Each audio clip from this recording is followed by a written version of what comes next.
We also know that dance highlights academics, culture, and social benefit, has culture and social benefits for our youth. And when you tie all of those pieces in together, you have a very well-rounded student, a very well-rounded human who will then go off to do great things because they are grounded in who they are. Bienvenidos and welcome to Equity en Acción, a podcast of the Texas Latino School Boards Association, where we champion educational equity for the 2.9 million Latino students in our Texas public schools. Learn more and support our growing scholarship program at tlspa.org. And now, here's our Executive Director and host, Dr. Jamie Mathias.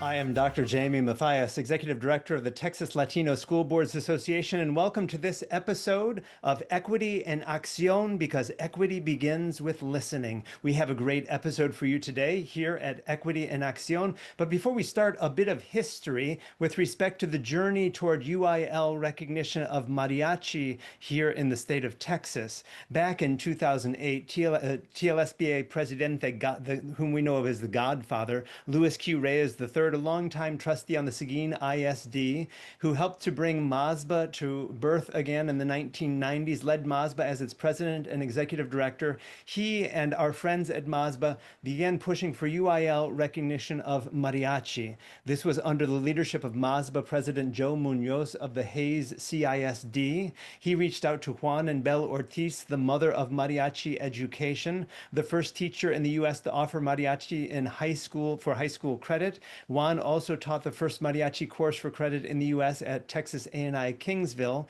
Juan and Belle introduced MASBA to TAME, the Texas Association of Mariachi Educators. State Farm sponsored the first ever mariachi contest here in Texas. After a few years, our friends Manuel and Lucinda Gonzalez stepped up to provide funding from 2013 to 2015. So we're talking a 7-year journey to get UIL recognition of mariachi here in the state of Texas. It was approved in the fall of 2014 when Godfather was elected president-elect of MASBA. Last year, it was Godfather, Luis Q. Reyes III of the Seguin ISD, who pulled me aside and said, Dr. Mathias, we need to push for UIL approval of Ballet Folklórico. And I said, that idea is absolutely inspired. Let's do it. Si se puede.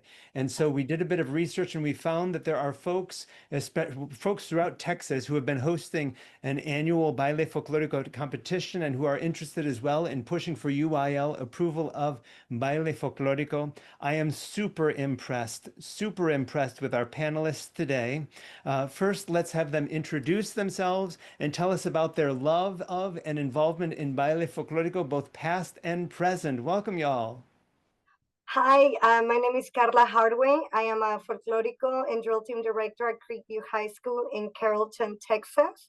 I have been teaching dance for 18 years in public education, and I'm also the founder of the Texas Association for Dance and Culture and the co-founder of the North Texas Ballet Folklórico contest. Hi, my name is Ronelle Eddings, and I am a public school dance educator. This is my 32nd year teaching dance in public schools, and I have the honor of working with Karla Hardaway here at Creekview High School. And I teach Moving Ground Dance Company in dance levels 2 through 4, and I am a tremendous supporter of Ballet Folklórico. Hey, I'm Rachel Hera. I'm president of Hera LLC. I'm an accredited fine arts learning environment planner and a former fine arts director of theater, dance, and drill for Dallas ISD. And my passion comes from seeing how it inspires students and families and communities and celebrates culture to build a community where we all learn more from each other. And I love supporting the work of Karla and all of everybody on this board. Hi, my name is Dr. Yvonne de la Rosa, and I'm the Executive Director of Teatro de Artes de Juan Seguin, a nonprofit cultural arts organization that's been in Seguin, Texas since 1982. We have been providing artists and residency programs for the Ballet Folklórico since 1985, where we bring in artists to come in and teach Folklórico for 6 weeks or 9 weeks programs. We continue to do that with Seguin ISD, Marian and Navarro, and recently have been contracted with Gonzales ISD to start their programming in 2024, and we will be coming back to them in 2025. I'm a 46-year trained dancer in Ballet Folklórico as well as flamenco. And I am extremely excited to see Ballet Folklórico become a UIL sanctioned event because it is time. It is time. We have been providing these services for a long time to our community, and now for them to be recognized is very important, not only to our students, to their parents, but to our ancestors, as well as to our state of Texas, and identifying our Mexican American youth and their dance form as something that is very important. Hello to everybody on this call and everyone listening. My name is Jose Alberto Rincon, or otherwise known as Beto Rincon, and I have been dancing off and on for 34 years and have been teaching for more than 15 years now. Got my start here in our city of Seguin as a student of Teatro de Artes de Juan Seguin, where I was a student from all the way up to high school graduation.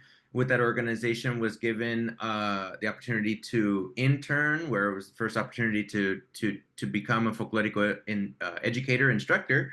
And through that, even though kind of had a previous life of employment, came back to Ballet Folklórico and have been instructing ever since, and have benefited greatly from the addition of Ballet Folklórico in our schools. The opportunity which was created about 6 years ago here in Seguin ISD.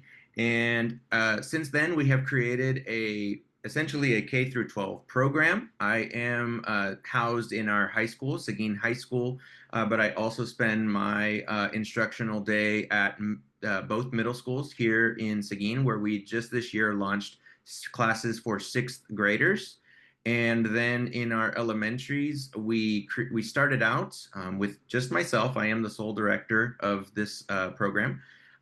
We started out with myself going to each of the 7 elementary schools, helping PE coaches teach the dance unit.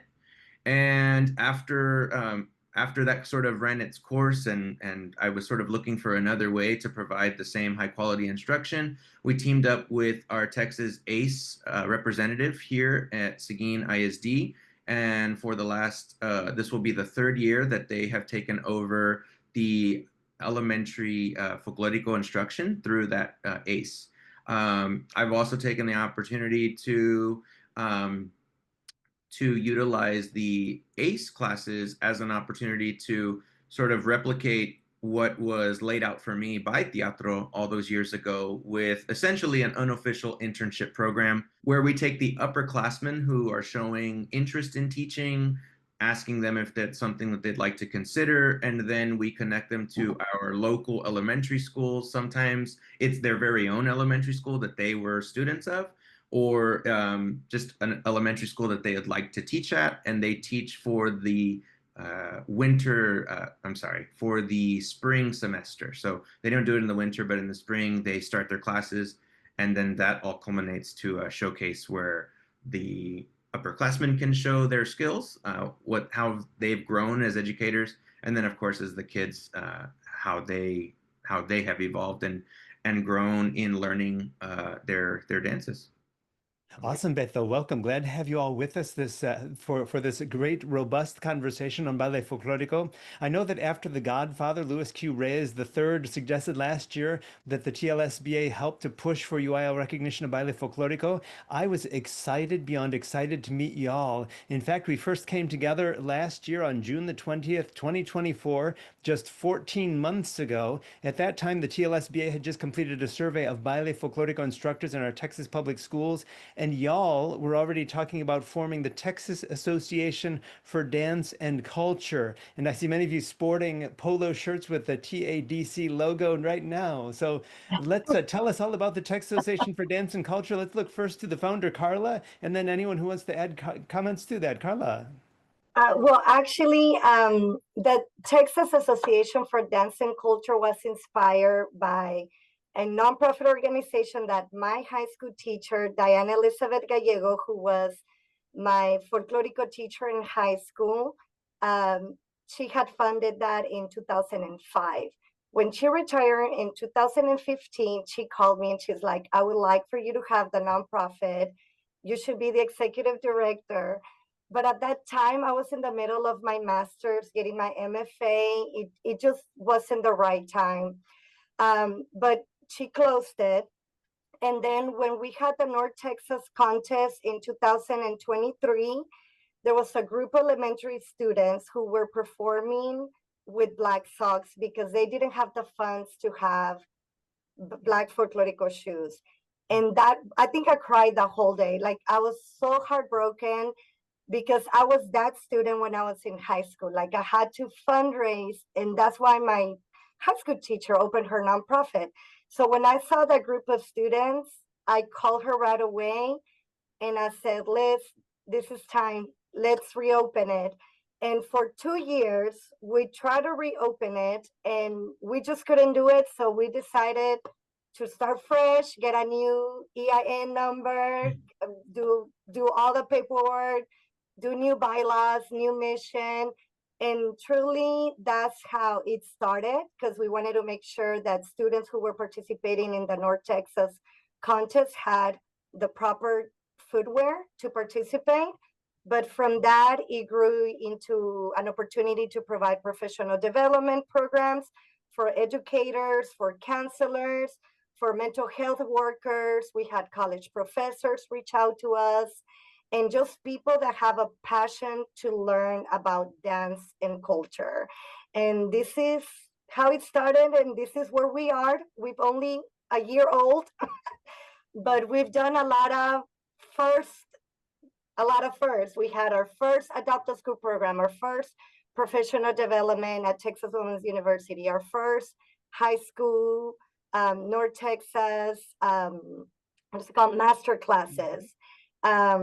We advocating for Ballet Folklórico at the UIL, and it just keeps growing. Our network keeps growing. People have been very supportive, and we're just happy to serve our community. Awesome. Other words of praise for the Texas Association for Dance and Culture? Other voices? I mean, I'm happy to cheer along because Karla also helped with the first dance appreciation course for acceptance for TEA, and it's dance appreciation, Mexican American and African American dance. And so this is really about connecting education to art, to community, to culture, to technique. And it's a holistic kind of work that Karla's been doing for a very long time, and now bringing people together to kind of get that synergy in action of, yes, it is technique, yes, it is culture, but we have to put it all together so we can have access to opportunity. And that access to opportunity, as that pertains to the influence of TADC in schools, what I kind of have to offer sort of goes into the third question in terms of, why we need such an org there, because it is very much needed. So I'll save my response, in full for the next portion, but I just am super thankful to have found TADC, and I'm totally honored to be asked to be on the advocacy board, but I'm a huge cheerleader and I have a lot of praise because I'm just super fortunate to have found TADC, and I'll elaborate a little bit later. I want to add something.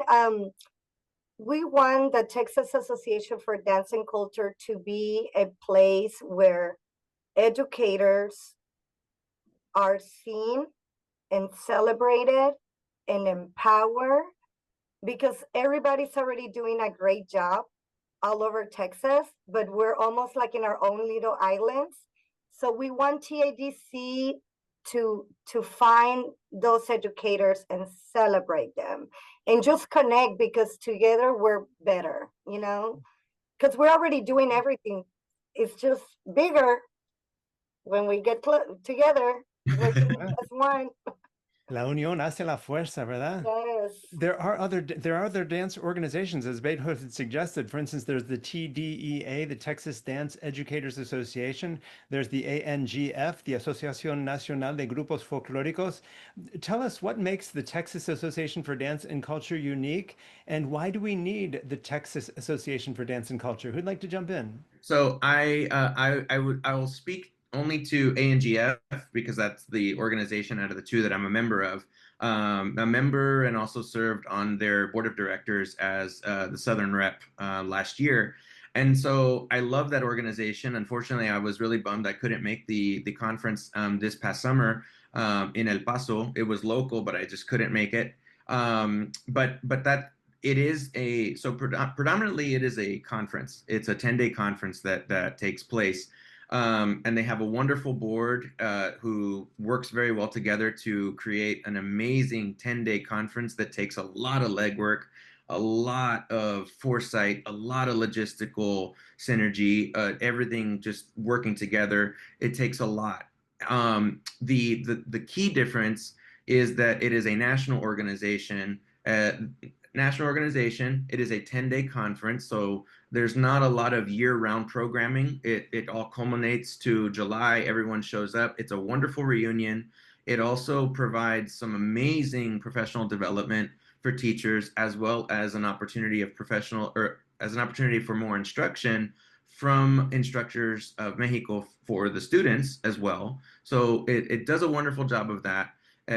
Why we need an organization for Texas teachers in folklorico, such as TADC, is because of that focus on Texas teachers. TADC is, as Karla mentioned, the mission includes finding those instructors that feel that they're on islands. And when I first discovered TADC, and Dr. De La Rosa and I have always spoken about this for many, many years, us being in Seguin, we're on a folklorico island. We're on a mariachi island. There's a lot of mariachi and folklorico communities around us, but it still feels very much like an island when it comes to being able to source materials, being able to find instructors for the instruction, being able to source material, find material.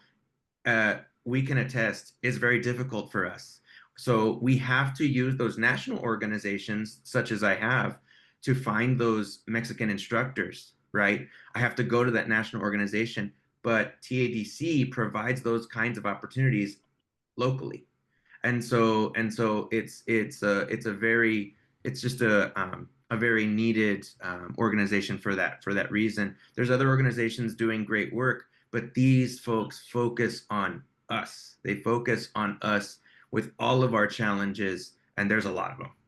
TDEA is an outstanding state organization for Texas dance educators, and it's filled with people across the state doing amazing things in classrooms.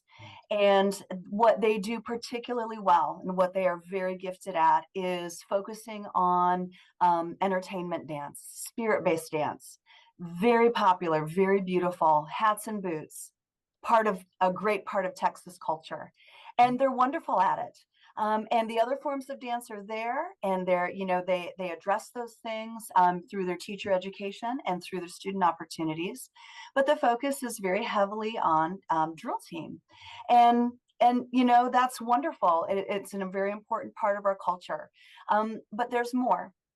And so TADC is able to take a look and open that door a little bit wider and talk about dance as an art form, talk about dance as a cultural art form, and bring more people into the arena to feel supported.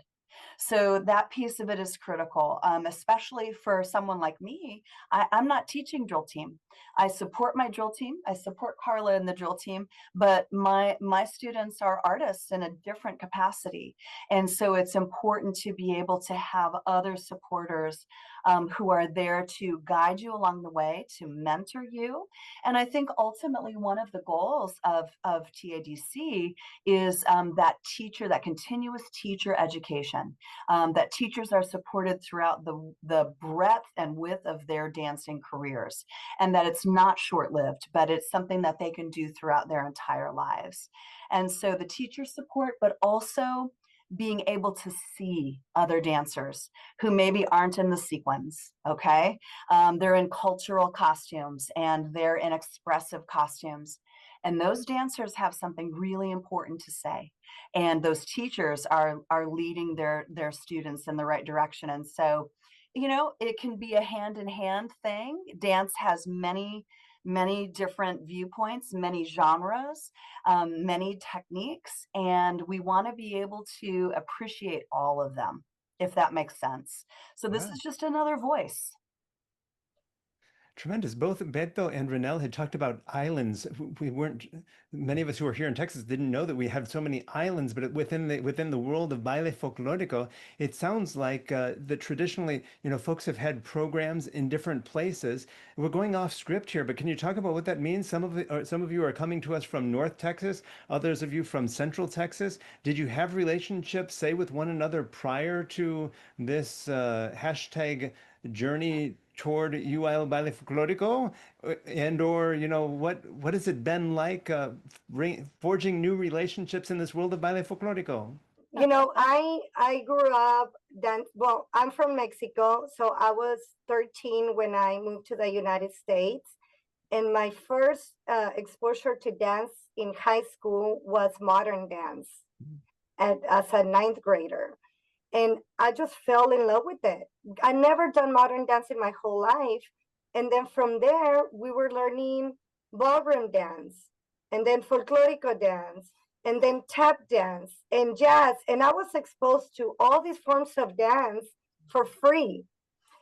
And that's when I was like, I want to be a dance teacher. Although I was an architecture major at first, but then somehow I changed back to dance. But that experience exposing me to everything, it just allowed me to learn and respect different cultures in a different way. So it just gave me a different perspective. Now that I'm an educator, I try to do the same with my students. We have outstanding dance programs all over Texas, like I said before. But in North Texas, only like 13 of us 5 years ago were the only schools that had Ballet Folklórico, and it was only the teachers like me who danced folklorico when we were younger. We don't go to school and learn Ballet Folklórico to teach in public schools. And that's when we came together in North Texas. And Rachel, you can add to this, but we came together and created the North Texas contest as an evaluation, because we couldn't afford to go to the Bailes de Mi Tierra competitions. We couldn't afford going to the South Texas competitions. So we created our own. And then we started creating our community here in North Texas. And now we have more schools in North Texas that I think we're up to 32 schools in North Texas that have folklorico programs. And it's only been 5-6 years. And through that, I met Beto. And I pass it to you, Beto. Yeah, so when we created our program here at the school district 6 years ago now, my fine arts director at that time sent me the promo for North Texas Folklorico contest in an email and said, hey, you're just starting this folklorico program. This contest is but they're advertising that they want beginner groups. They want beginner level groups just starting out. And I jumped on it because we had just started it. And in talking to the students, you know, I didn't grow up really competing much. We didn't grow up in the Teatro group when I was a kid, but the kids wanted to go see other groups, and they knew that there were folklorico contests out there. And then this one came across, and I just immediately connected with Karla, and it was really their attention to detail when it came to directors' questions that really was like, these people care. These people care about a quality contest, and I'm a really big systems thinker. So I really appreciated all of the attention to detail. But then when we oh, and that it was a virtual contest. So we participated in their virtual contest, which means I didn't have to worry about money as much. I didn't have to worry about the things that I didn't know yet as a school-based director, which was transportation, which was all these. So it was just a wonderful opportunity to get my kids jumped into competition world, which then was the incentive for me to create the classroom culture that we did, knowing that the carrot being dangled was a competition, right? And it just did numbers for it. Just did wonders for our group in the preparation, knowing that there was a virtual contest. The pressure wasn't quite there for traveling and all those things. It was just a great first contest for a brand new group. And Karla and I have been connected ever since, where I met Rachel, where I met Ronelle, and Dr. De La Rosa and I have known each other my entire life. Mr. Reyes, or the Godfather, came to Teatro in May of 2024 and came and said, hey, I would like to see if we can work on this for UIL, and then brought Dr. Matthias to Teatro's Cultural Arts Center, and we had a conversation. In the conversation, went back to Beto and hearing what he was talking about, that there's this organization that's collecting data. And so that's how I connected to Karla, was through Beto. He said, yeah, they're starting a new nonprofit, and he talked about TADC. And so I went ahead and called Karla and just said, hey, we're wanting to help. Teatro's been doing artist in residency programs since 1985 in the school districts. And we have a lot of insight into how that can work out for schools that may not have funding per se for year-long programming, but can bring in 6 to 9 week programs. And so we had a conversation. And so then connected everyone together from TLSBA, and then TADC, and then Teatro. We've been an advocate for this for a very long time. Texas is so large. And so, you get focused on Central Texas because we're in Central Texas and Seguin, Texas. But we knew that Teatro, the things that we knew all these 43 years that we've been providing programming, is that Ballet Folklórico was affirming to identity. And that was very important. They could see themselves. And that's extremely important. That our advocacy was happening through going into the schools. And the first person who invited Teatro into the schools was Sue Humphreys, who was a music teacher at Jefferson Elementary. She had the foresight in talking to our co-founder, Vicky De La Rosa, and saying, I want to bring a program to the 3rd grade students. And so we started with 3rd grade students. And that was in 1985. And then, we also know that dance highlights academics, culture, and social benefit, has culture and social benefits for our youth. And when you tie all of those pieces in together, you have a very well-rounded student, a very well-rounded human, who will then go off to do great things because they are grounded in who they are. And whether you're Mexican, American, Cuban, you're grounded in something bigger than yourself. And I think that's what's extremely important throughout these years, and going through Teatro programming as a youth. And I was 8 at the time when it started. I saw that in myself, in how grounded I was with who I am, my identity, and that no one could tell me anything that I didn't already know about who I was. And so that's important to understand, that with TADC, they're not just focused on Ballet Folklórico, which I think is amazing. They're Colombian dancing, maybe Cuban dancing, and you have the African-American step dancing. They're open to all types of cultural dance. And I think that's what's going to be great about their organization. But also what's wonderful is that taking that leap forward and saying, we want to make this a UIL sanctioned event, is the right step with Karla's background in Ballet Folklórico, right? And so I think all of us, whether you're in North Texas, Central Texas, South Texas, East or West Texas, you're going to benefit from this. And I think with TADC, Beto said we're on an island. We have been bringing master classes to our instructors at Teatro for a long time. We're bringing profesores from Mexico. We're having week-long camps, different things that we're doing in order to get the educators from around us. I'm not saying school educators, I'm saying those that are teaching dance in nonprofit spaces or community groups, so that they have access to that, just like we did with Crystal City, Texas. They're starting their folklorico program. We invited them to come this summer to a master class at our Cultural Arts Center. And that's how you start to build the bridges that we need in order to make this very sustainable. But for UIL to also see this is something that they need to get on board with. Mhm. I wanna add something to what Yvonne Sorry, just said. She's correct. Rachel and I attended the Sin Fronteras Folklorico Festival this past weekend, and it's an event that nonprofit organizations that are folklorico groups like Teatro de Artes came together to produce a show. And they're celebrating 50 years, they're celebrating 30 years, they're celebrating over 15, and they all have been doing it for so many years. So we're hoping that through TADC, we can connect them with the schools. We have full-time jobs, and I know TADC is not gonna replace anyone. We're just here to be that bridge to help connect the districts closer to the organization that is to them, so that the kids can be exposed to cultural dance. Tremendous. Speaking of building bridges between all these islands, I know that the TADC has been involved in a project of compiling a database of Ballet Folklórico instructors and fine arts directors. Can anyone offer us an update on that? As far as the reasoning, of compiling that database, first of all, I come from community organizers, and I come from very, very community-oriented parents. My mom wakes up wondering how she can help someone and goes and finds someone to help.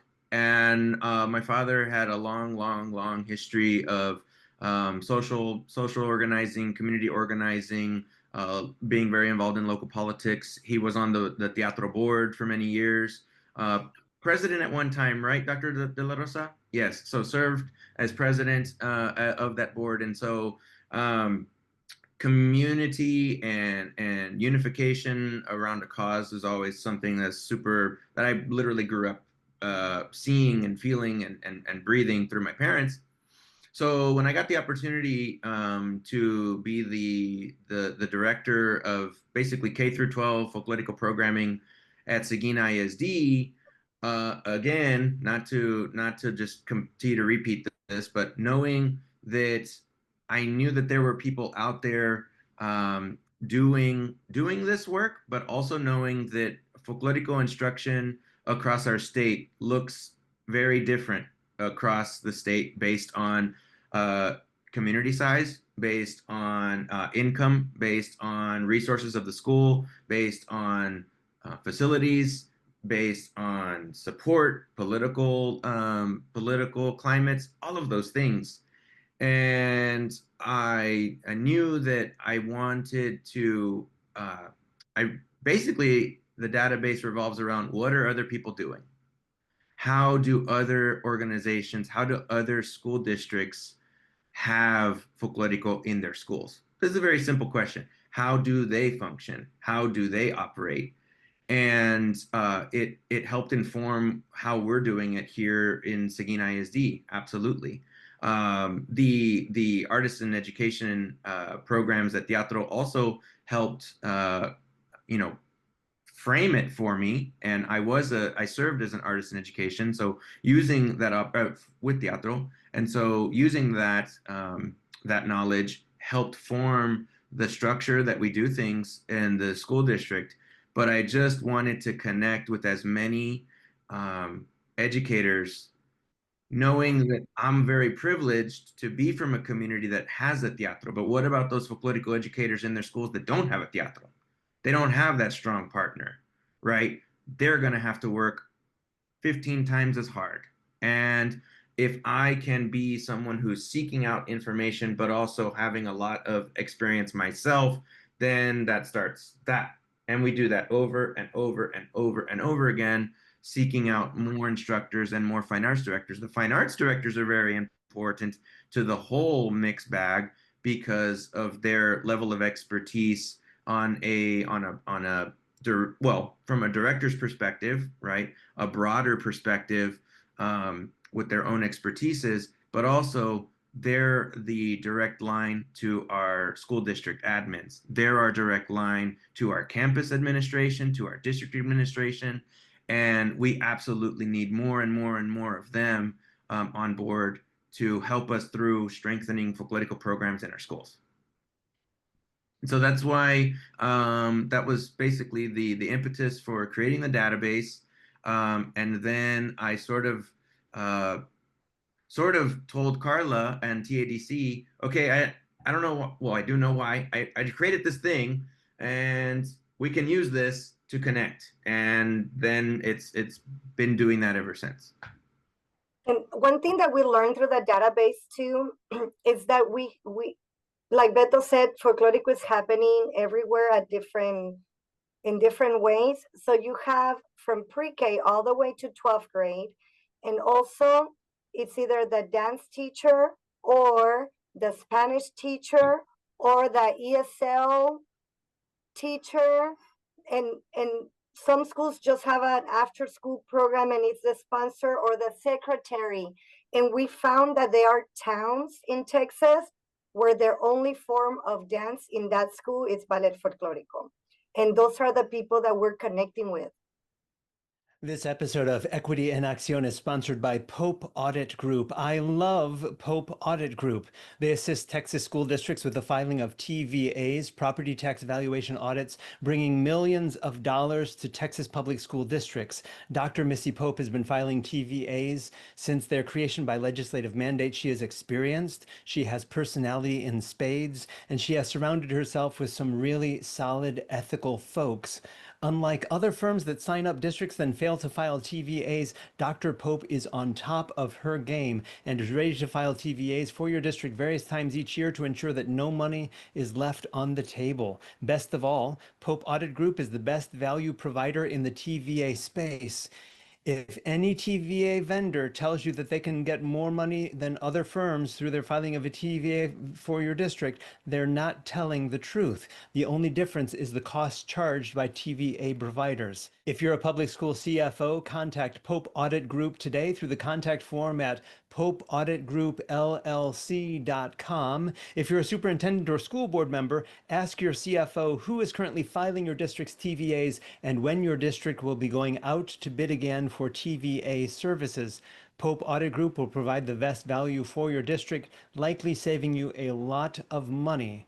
And I can't sing the praises of Pope Audit Group highly enough. Learn more about Pope Audit Group at popeauditgroupllc.com. That is fantastic. I know that when we met 14 months ago in June 2024, some of y'all were already planning to be present at the next UIL board meeting on June the 11th last year, then again in October of last year. Tell us about those first experiences of advocating for Ballet Folklórico before the UIL board. I understand that at least 3 of the 7 superintendents on the policy committee spoke highly of the possibility of UIL Ballet Folklórico, and that maybe others may have said something akin to, in light of vouchers and budget restrictions, not no, but not now. Tell us what happened at those first few UIL board meetings as part of the hashtag BalletFolkloricoJourneyToUIL. Yeah, what's been really exciting, I think, is the culmination. And we had Superintendent Marty Crawford from Tyler ISD that after everything was presented, he waited to hear everyone that was on the committee's remarks and the other superintendents. And then he said, you know what, I think we need this. And he spoke so highly of it, but also showed the underscoring of we need more information. What a great place to be. Because the goal, I met Karla. She probably doesn't even know this, Dr. Matthias. You'll like this one. I met Karla before I met Karla because my predecessor was her mentor and her high school teacher, Diana Elizabeth Gallego. So when I went to become the director of dance theater and drill for Dallas, I found a DVD of some woman named Karla Hardaway. And Karla. She has new names now. But I sat and I looked at this DVD and I went, what is this? Because I had no idea what Ballet Folklórico was. I had no clue. And so through what's happening in UIL is we're going and we're getting to tell the stories behind the why. Because why that data is important that Beto is collecting is because all the information that's coming out from the NEA, all the information that we're learning about development, about grant fatigue, about donor fatigue, is saying we can't rely on just the heart. Don't you want to see these kids dance? Heck yeah, we do. But the reality is when you say, let's talk about academics, let's talk about career pathways, let's talk about scholarship opportunities, let's talk about a career path that people are dying for dance teachers that are certified, trained, and accredited to come into public schools, nonprofit institutions, and lead. And to be able to give that narrative to superintendents to say, listen, it's okay. I didn't know either. I didn't know what Ballet Folklórico was either until I was sitting in Sunset High School auditorium. And I tell this story every time because it shook me. Because I sat there and I looked to my left and I saw this parent just weeping, watching her student dance it was a white dress with red. They're the crews. They're gonna tell me if I'm perfect. Yes, See, that's why you always call the experts. And I remember this mom saying, that's from my home. That's part of my identity. And here's her student up there.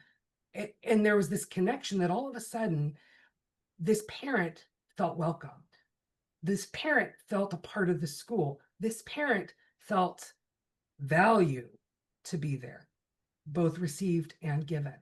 And those are the stories we have to continuously tell. We have to talk about data, we have to talk about impact, and we have to talk about it in a way that makes sense for superintendents to go back and say, hey, we're going to do something big. And guess what? And this leads into your next one. It's a 0-level access.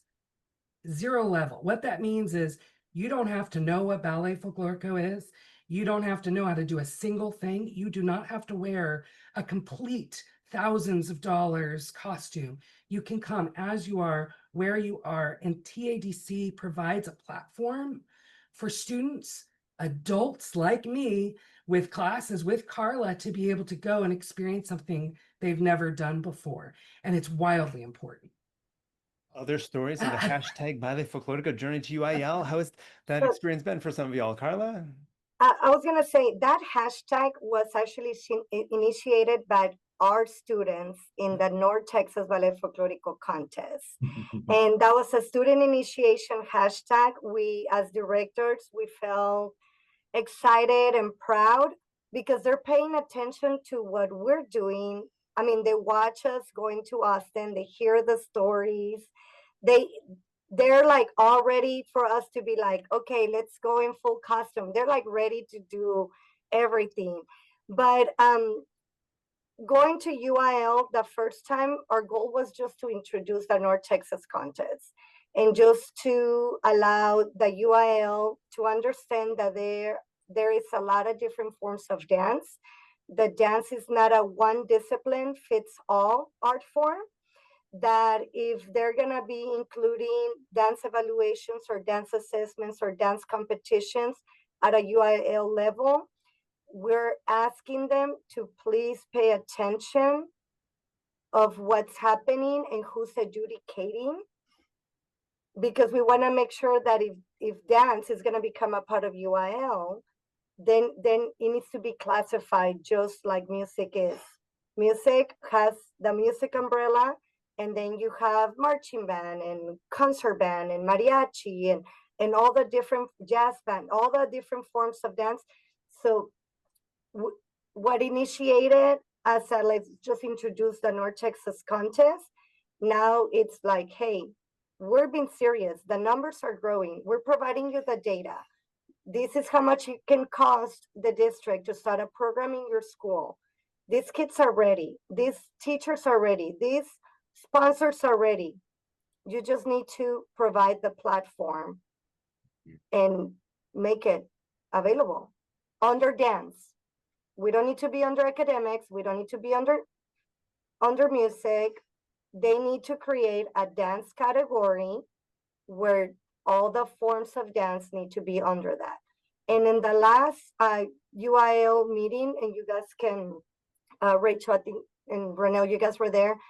One superintendent told the UIL staff, maybe UIL needs to add a visual and performing arts category where all these fine arts can live. Mm. Listen, I'm going to get real passionate about that. You know, we have spirit, and the things that are involved in spirit are not university leaning. They do not have the same essential knowledge and skills, rigor, readiness that is required in any dance form. But also, you wouldn't go to a tap teacher to learn Ballet Folklórico, would you? But they're dance. Dance is dance, right? No, everything is very highly technical. And this is something that you have to work towards. This is alignment as well. When we're looking at, okay, sure, university and programs and scholarship means that we have to learn skills to be able to apply to a high level of work. We have to also be able to break it down. Most programs, like where TWU, where Karla went, not only did you have to learn all different styles and forms, but you also had to be able to teach them. And the greatest thing that we can do is give kids another opportunity to teach someone around them as they mature. Second, it's a professional career pathway. Third, it is academic, but it's a specific type of creative expression of academic. And I think that that's important, especially when we think about the 4 strands that we see in dance TEKS are creative expression, foundations, evaluation, response of critical thinking, and cultural and historical context. Sounds like anything to you? Sounds like Ballet Folklorico to me, and maybe I'm just crazy. I'm looking at the percentage of students that we have enrolled in this state and their families that might, I don't know, benefit from what the new teacher project says. The top 3 indicators are, the number 1 is belonging, a sense of belonging, feeling like you have value where you are, you belong there, you're a part of something, and being able to give that to our students is insane. So why wouldn't we do that on a large scale level? Why wouldn't we advocate for all arts? Why wouldn't we say out loud, we believe that a high level fine arts education should be accessible by all students. And we say that by putting our money where our mouth is and putting our actions aligned to what we really want.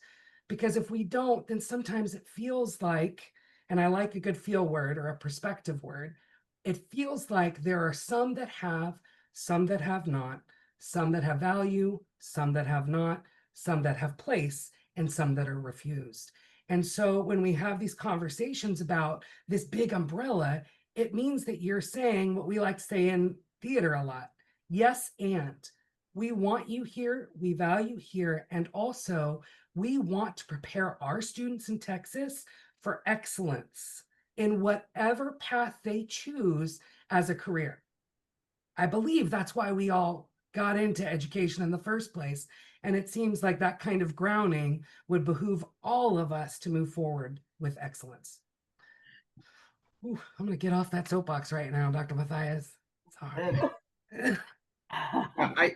I just wanted to add too. So I did not go to the first UIL meeting that included at least this group of people advocating for Folklorico. I don't know about like any time before, but I didn't go to the first one. I did go as an observer. As an observer, I did not speak. I wanted to kind of see. I wanted to see what it looked like, who shows up, who doesn't show up, what the structure is. Just to get a sense, and obviously support those standing up for educators like me, but wasn't quite ready to speak. And by the time of the next meeting, I felt it was important and spoke on the impact of the students of my class. And so I did bring up to the UIL board that I'm receiving from my students, I'm receiving I'm hearing sentences like your class is the reason I show up to school, and therefore getting them in the doors to continue to further their education and to excel in their education, but that my class gets them in the door to then hear from people like me, it's important to keep your grades up now that you're here, keep your grades up. And those kinds of conversations with our students leads to salutatorians being in folklorico groups. I proudly, and Teatro and I share this student. We had the salutatorian of our graduating class of 2025, a class of 510 students or something like that. And she was the salutatorian. She was the 2-year captain of my program. And not only that, just did wonders for my program, because now I've got underclassmen striving to be that student. I want to be just like the captain, right? And it has done wonders for our classroom culture. The other thing that has done wonders for my classroom culture, and these are things I shared at that meeting, is taking the aspects of the structure of our dance team here at Seguin High School. I didn't think to create a constitution as part of my folklorico program, but doing so has really allowed us to level up in the expectations of the students that are in my program, which then sets them up to be model students of the high school of 2,200 people. Our program, is making a name for itself, not only in our performances, our collaboration with our mariachi that we have here at Seguin ISD, but also it's making a name for itself in the character building that we're able to achieve through things like a constitution, and things like that. And principals also appreciate that, because as one of my former principals told me, he flat out said, the best teachers are the ones whose students I never see in my office, because they handle their business in-house. And we've been doing that, and it's done wonders for the accountability of our students within our own program. And so those were the types of things that I shared at the UIL board meeting. In addition to, I think another important aspect of this too is that, and I think a lot of folks on this call can relate. We remember UIL. We remember UIL as grade school kids ourselves, and we remember that it held us to a standard. I couldn't go march as drumline captain if I didn't have the grades, right? And it kept me on a straight and narrow to be able to represent my band as the drum captain. That I had earned that position, but I knew I could lose it if I didn't have my grades for UIL competitions. And so, I grew up in UIL. I grew up with that feeling that it was something to strive for. And the kids know, my students in Seguin, they know that I'm a part of this team. They know that I go and speak to the UIL council, and they're always asking, you think we're closer? You think we're close? You think it's closer? You think what did they say? They're interested. They're interested in what's happening. And we're actually even considering at one of the future meetings to bring our students, and they really do want to go, because we've all successfully communicated the importance of this moment, and in effect, we're also recruiting the next generation of students. Hopefully it doesn't take that long, right? But we're recruiting the next generations of UIL advocates that are just eager to see it happen. I was just going to circle back and the importance of us speaking at UIL, in that reminding everyone on the UIL board or the committee, UIL's mission is grounded in 5 core purposes: educational opportunity, character development, citizenship, organized competition, and student inspiration. And so when I was there, I wanted to make sure that we addressed those pieces. And in addressing those pieces, I'll give you just a little bit of snippet of those things, because I spoke for the full 5 minutes, and I don't want to take 5 minutes now. So in the educational purpose, the Ballet Folklórico is a multidisciplinary art form. It draws from geography, history, music theory, kinesiology, design, costume design, and cultural anthropology. What else does that right now? Okay. Character development. What I brought to the table was Ballet Folklórico teaches students to take care of their vestuario, but also take care of their bodies. To be a dancer is not easy. It is hard on your body, it is hard on your knees. So you have to do that. And then also take care of your collective story. And if you're not of Mexican American descent, take care of the stories of the people of Texas. Responsible citizenship helps students to understand historical and cultural contributions of the Mexican Americans and Latina communities in our community. It instills deeper sense of place and belonging, just like Rachel had mentioned. The organized competition. You know, what would happen if you brought the organized competition to UIL? You know, folkloricos already are part of formal and informal competitions. But if you include it in UIL, you would be able to bring legitimacy and equitable access to funding for our students and recognition that they deserve. They too put in lots of hours practicing, preparing, working out, just the way that our athletes and our musicians do. They need a platform. And the last one was inspire and motivate. The inspire and motivate to give Ballet Folklórico students a stage where their talents are recognized and they're celebrated. It also helps them find their voice, their confidence, and their community. We know that we only have them for a short time, pre-K through 12, and you may say, well, that's a really long time. But really, when they go into the world, will they be able to find their community that they belong to, where they feel like they have a place? And through UIL and Ballet Folklórico, you give them these 5 core principles that UIL provides to athletes, to other dance forms, to musicians, to speech, debate, etc. Those are the important things. And so in talking at UIL or speaking at UIL, you know, I found that this was very important to let them know, like, this is what we're instilling. It's not just dance. We're instilling much more than just dance into our students. So I just wanted to share that. Thank you. I Awesome. have to say that as a parent, those 3 things that you said that we hope we can give our students, I have a parent of a freshman right now. And all I really want is her to feel confident in herself and her choices, find a community that grows her and allows her to thrive, challenges her, lets her critical think. Everything you just said is what I want just for my own kid.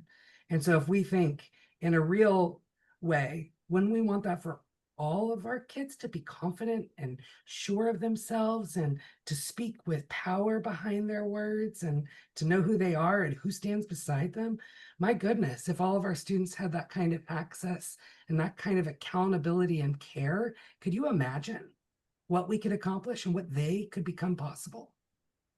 And it's an incredible thing. Sorry, you just had me going over here, Dr. De La Rosa, which usually happens.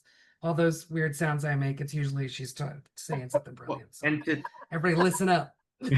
Well, to drive that home, tomorrow I have my first parent meeting, back to school parent meeting with our new group, right?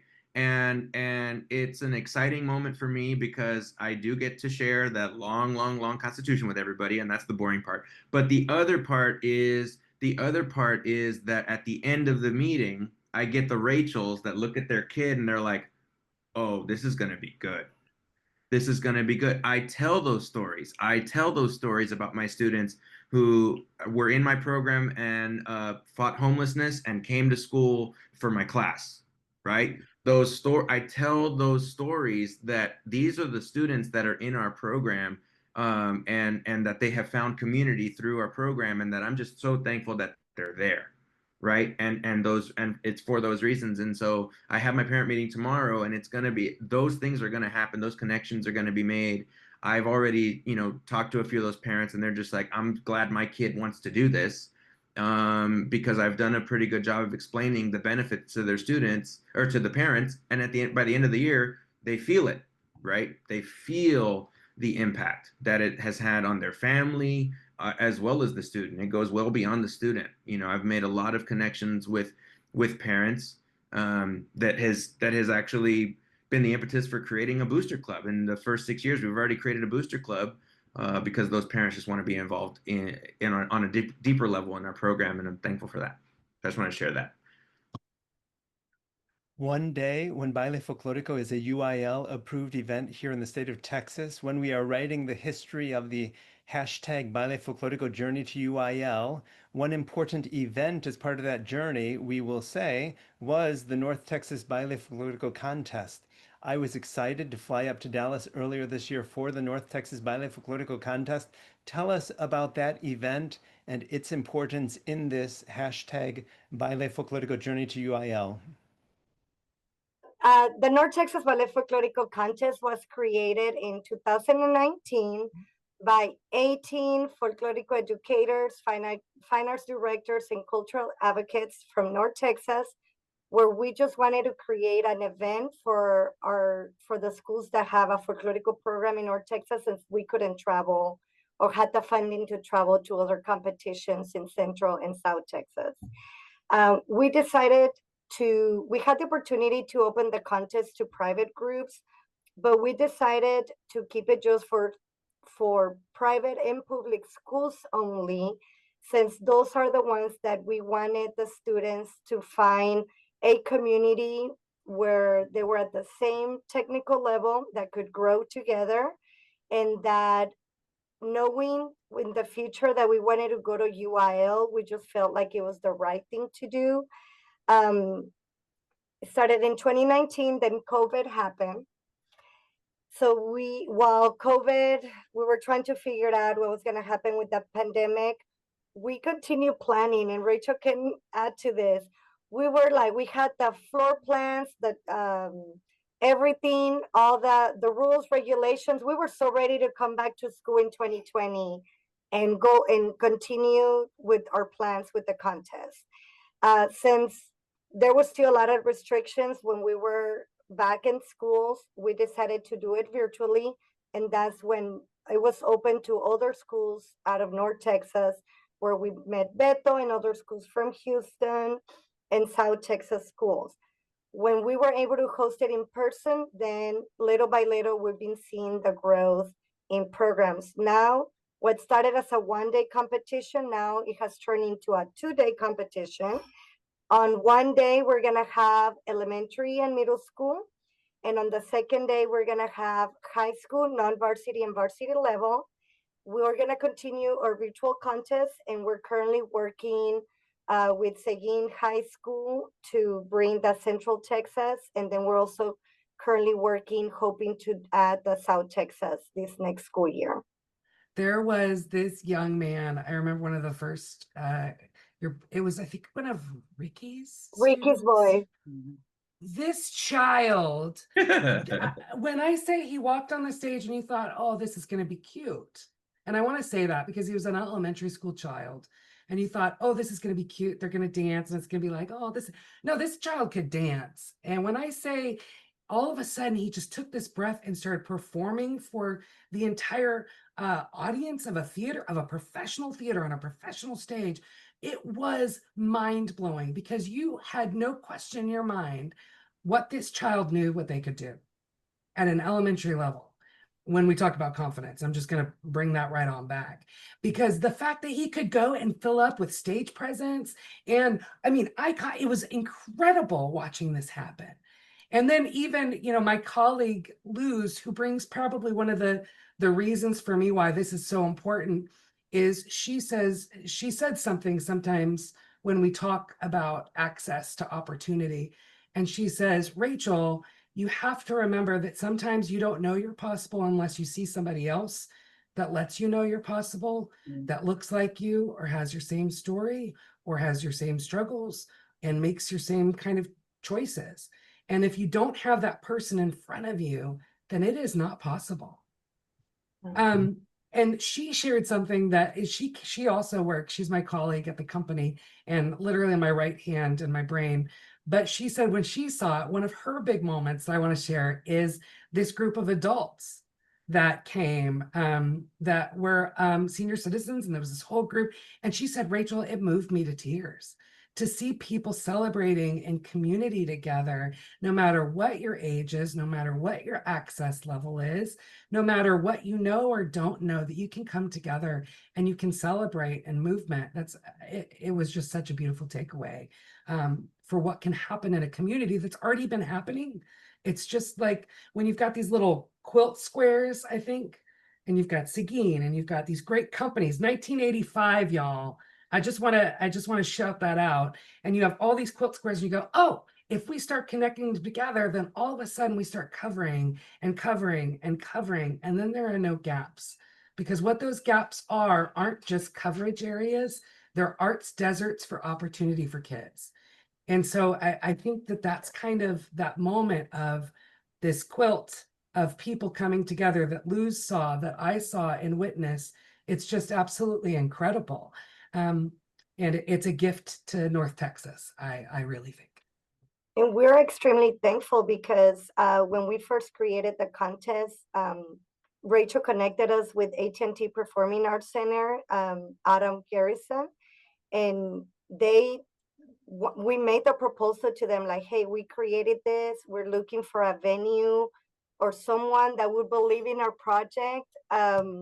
Is this something that you guys are interested in hosting? And right away they took it and they ran with that, and they just provide all these opportunities for all these schools that are participating. And we're able to keep it affordable, the registration fee, because we are able to get donors and sponsors to cover most of the expenses.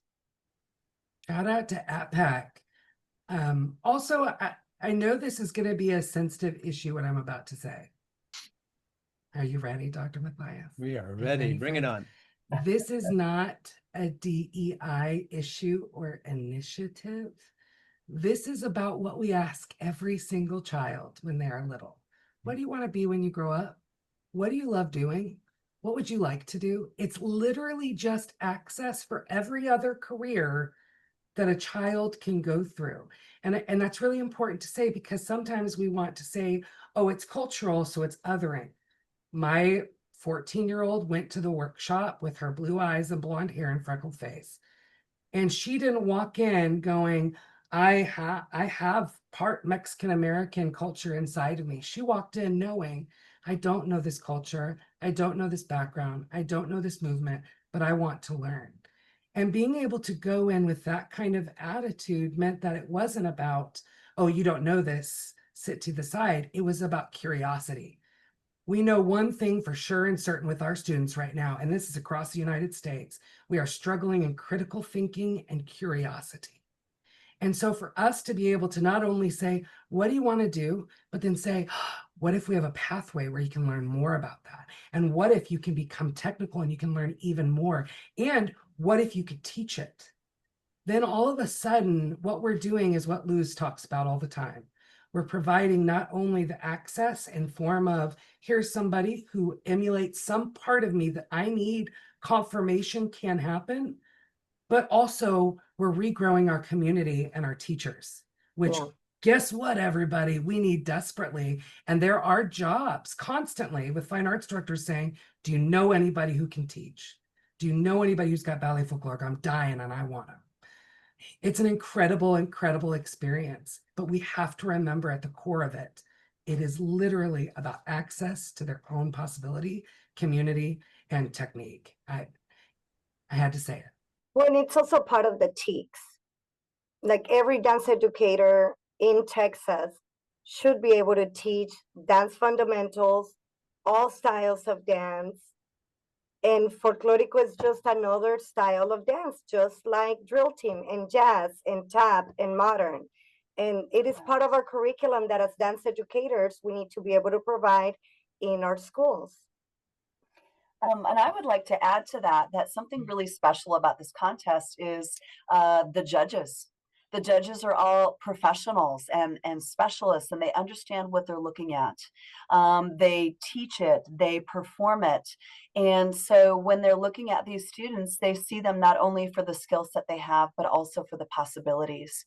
And so the comments and the feedback are intended to help programs grow, not just label you as a 1, 2, or 3, but to say, here's where you are accurately, and here's where you can go, and this is what is working well, and here's what you need to continue to study. And so it is encouraging. And we want those, we want our programs to grow. We want people to be involved. We want teachers to grow too. So that's an important part of it as well. It's not just a ranking 1, 2, 3. It's, hey, this is what everybody is doing well, and here's where we're all going to grow. Well done. I would be remiss if I did not say how supremely impressed I was with the North Texas Ballet Folklórico competition. The theater was filled with group after group after group of kids who owned that stage, who filled that stage with personality and with their gifts all day long, from the morning till the evening. I too was impressed, as Ronelle had noted, with the quality of the judges. The event center had a staff on hand capturing the event on video. You could just see the parents beaming with pride in their students. You could see the students beaming with pride for their culture. It was just over the top extraordinary. So to all who planned that event and took part in that event, it just made me so super proud of y'all. One last question before we go to our round of final words. And the last question that I have for you is simply this. Our listeners, I'm sure, are on the edges of their seats asking themselves, how can they get involved and how can they better support Ballet Folklórico and the hashtag Ballet Folklórico Journey toward to a UIL? Tell us, y'all, how can we better support Ballet Folklórico and the hashtag Ballet Folklórico Journey to UIL? Who'd like to jump in? Well, if you are a parent, fine arts director, cultural advocate, teacher, administrator, if your school or your community has a Ballet Folklórico, I would highly encourage you to participate in their fundraising events, attend their performances. If you post about them online, use the hashtag Ballet Folklórico Journey to UIL. You can also get involved by attending the UIL meetings and finding us and sitting with us. We would love to meet you. You can always email us at info@txdanceandculture.org, and we can find something for you to volunteer if you would like to be a part of it. We always need helpers, especially now that we want to start a contest in Central and South Texas. We're going to need volunteers to help us with that contest. Just continue to support, join our newsletter, follow us on social media, just get the updates. Right now, we have been moved to the monitor stage, which means that the UIL staff is expected to monitor the growth. So we are organized and ready to provide all of our data and everything that needs to be done. And we plan to attend every single UIL meeting until it gets approved. Because once it gets approved, we're going to make sure we do a big dance festival outside of the Austin Capitol. For Karla, if there's people who still want to sign up on your form, the form that you have looking for folklóricos, where can you direct them to do that? We have it on our website. It's under contact us. They can reach out to us there, and then we will email them back and just try to connect them in one of the committees. And I would just add as well that I'm still very intrigued and interested in finding out more islands in the state of Texas, more folklorico educators that are still on their islands. I want to hear from the Poth Texases. I want to hear from the George Wests. I want to hear from the communities between El Paso and Abilene that we haven't reached yet, to create an even bigger database. That work is still not finished. There's still many more groups to add to the list. And so if anybody is listening or watching this podcast from from those additional islands that they need to reach out to us, any of us here individually or TADC, so that we can connect to them. And finally, one more piece, coming from kind of a school district administration lens previously in my life and in policy. Call, email your fine arts director, your leaders, ask them, do we have any after school programming? Do we have anything inside of our school day? Do you have any other teachers that are on staff that have Ballet Folklorico experience? Start asking those questions, because what happens as a fine arts director is if I start getting a deluge of questions, then I know that I have to take that information and do something with it, because my community is telling me you cannot live in a silo of your own or an island of your own if we're already trying to put them all together, right? You have to speak up. You have to go to board meetings and say, there's a wonderful thing happening. We should get involved in that. I want my kid to be able to put together creativity, geography, culture, history. I'd like for them to do that in a way that makes them also feel belonging. And then attend the festival, sure, but then start sharing it out. What happens sometimes is we see something, we're like, oh, that's cool, next. We are not allowed to next this. We are gaining so much momentum, and students are feeling so much more purposeful and confident because they have access to it. JJ Pierce, Richardson ISD, is a prime example. And I'm gonna make you share that story, Karla, because that is a prime example of what happens when a teacher and a fine arts director go, you know what, let's put weight into this. Because what happened, Karla? Yeah. Maddie, They I were- mean, she's doing an outstanding job. And she never danced folklorico before, but she's learning to do her research. She knows how to get resources. She applies her resources. And I think it's about communicating and asking questions. I think a lot of people also think like, oh, Ballet Folklorico is so expensive. There are so many dances from cultural dances from Mexico or Latin America that don't require zapatos like folklorico shoes. And they can start with that. They can start with calabaciado, where kids can wear like Western attire and bring boots, and it's just getting the one dance in a group of kids. And from there, it just continues to grow. Now, these students also get to learn the dance fundamentals. So at the end, everything connects. Everything connects. It's like Dr. De La Rosa mentioned, it's more than just the dance. It's time, and the need is urgent for Ballet Folklórico to be brought into the UIL fold, not as an exception, but as a rightful extension of its mission. Let us ensure, and I wrote this down, so I want to make sure I get this right. Let us ensure that our educational system celebrates the fullness of Texas culture. Let us recognize what our students already know, that Ballet Folklórico is academic, athletic, artistic, and worthy. Well said. What a robust conversation we've had. We've come to our round of final words. What we'll do is we'll go in the opposite order of how we introduced ourselves earlier, and we'll simply ask each of you for the concluding words and thoughts that are on your mind and are on your heart as we think about this exciting hashtag Ballet Folklorico Journey to UIL. We'll start with Beto, then Dr. Yvonne. Final words, Beto. Yeah, I guess as an extension of kind of what I was saying earlier in terms of we're still seeking out those people, those leaders of folklorico education in their own respective communities.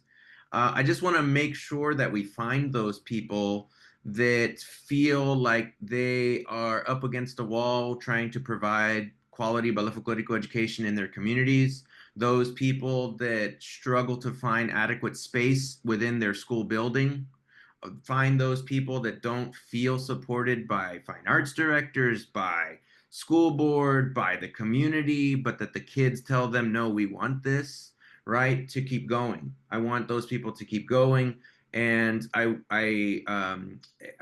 just hope that the people that really feel like it's been a struggle to provide high quality folklorico education in the schools, that they're not alone. I wasn't alone, and I found the network of people, right? That they are not alone, and that there are people that are willing to help them make their program stronger for their students. Because ultimately, we are here, they are there for their students, and we are here for our students, and we are here for their students as well. We're all in this together. And yes, it's a folklorico journey to UIL, but it is also a folklorico journey within our schools. That journey is vast because there's so many challenges, but there's people there to help. And so I just really hope that this podcast reaches all the right people that need this message right now. I was one of those people, and I found these people. So I just hope, and I also wish you a lot of luck in this podcast. And I'm very thankful and honored to be a part of this panel. Thank you, Beto. Glad to have you with us, Dr. Yvonne. Then Rachel, final words, Dr. Yvonne. Thousands of students are already dancing in cafeterias, gyms, and community centers across Texas. Mm-hmm. Let's welcome them into the UIL family. Let's give them the stage that reflects their worth, their work, and their heritage. Let us make space for them, not in the margins, but at the center of public education. Thank you for having me. I think that what I want is to say thank you to the amount of people that have been doing this work in Texas to bring access. I want to thank the Legislative Council and all the superintendents that really discussed this and really dug in and thought and said, you know what, we see possibility, we want to monitor it. We see that this can work. And I want to finally challenge everyone who is listening. You are now part of the movement, and you are not allowed to sit still. Your job now is to make a call, write an email, copy paste that puppy, and send it to somebody else. Google Fine Arts Director, Google Superintendent email, and write your school district, your mayor, your city council, and say this matters, and tell your stories of why it matters. I implore you to do this, because without action, all we have is silence and immobility. And we have to move, and we have to do something in order for us to see this kind of access to our students. So don't sit there, get ready, get your call ready. Like, I'm about to Google. Thank you, Rachel. Ronelle, then Karla. Ronelle, final words. I would say that dance is essential, not extra. Okay, Ballet Folklórico is essential, not extra. And it is critical that we have access to high quality education in public schools. We need to reach all students. Everyone needs to have the opportunity to take a dance class, to study Ballet Folklórico. And that has to be done in a place where everyone is going, and that's public schools. So lend your support for what's happening in the schools, and speak up and keep dance alive in all aspects. Yeah. Thank you, Ronelle. Karla, final words. Well, first of all, thank you so much for the opportunity. I would like to take this time to thank our TADC advisory board members and our board of directors, because honestly, without them, TADC will not exist. They help so much with the behind the scenes and everything that's happening. I would like to, if you are listening to the podcast and you are a dance educator, don't be afraid to try Ballet Folklórico as a unit. TADC can provide you with the basic resources to start just as a unit, just to see the impact that it will make in your classroom. We have 2.9 million Hispanic students in the state of Texas, and it is important that all dance programs in public school reflect a curriculum that is diverse, just like the students in our communities. So it is important that you take just that one step to try it. We can provide you with those resources. If you are a board member, an administrator, a fine arts director, and you want your dance educator in your school to do it, it is part of our TEKS. It is part of our TEKS. We can also provide those resources to help them provide a unit. Thank you for the opportunity. Thank you, Karla. Thank you to all our panelists, to Karla, Ronelle, Rachel, Dr. Yvonne, Beto. You all have been extraordinary. We so greatly thank you for helping to illuminate this hashtag Ballet Folklórico Journey to UIL. Thanks to all our friends of the Texas Association for Dance and Culture. Thank you to all Ballet Folklórico instructors and students throughout Texas who are preserving and advancing culture and dance. And thank you to all of you who are listening to this episode of Equity en Acción and who are committing yourselves to support this hashtag Ballet Folklórico Journey to UIL. Thank you for joining us for this episode of Equity en Acción, because equity begins with listening. Gracias. Thank you for listening to Equity en Acción, a podcast of the Texas Latino School Boards Association. If you believe in equitable public education for all Texas students, join us and support scholarships for the graduates of our Texas public schools at tlsba.org. Hasta la próxima.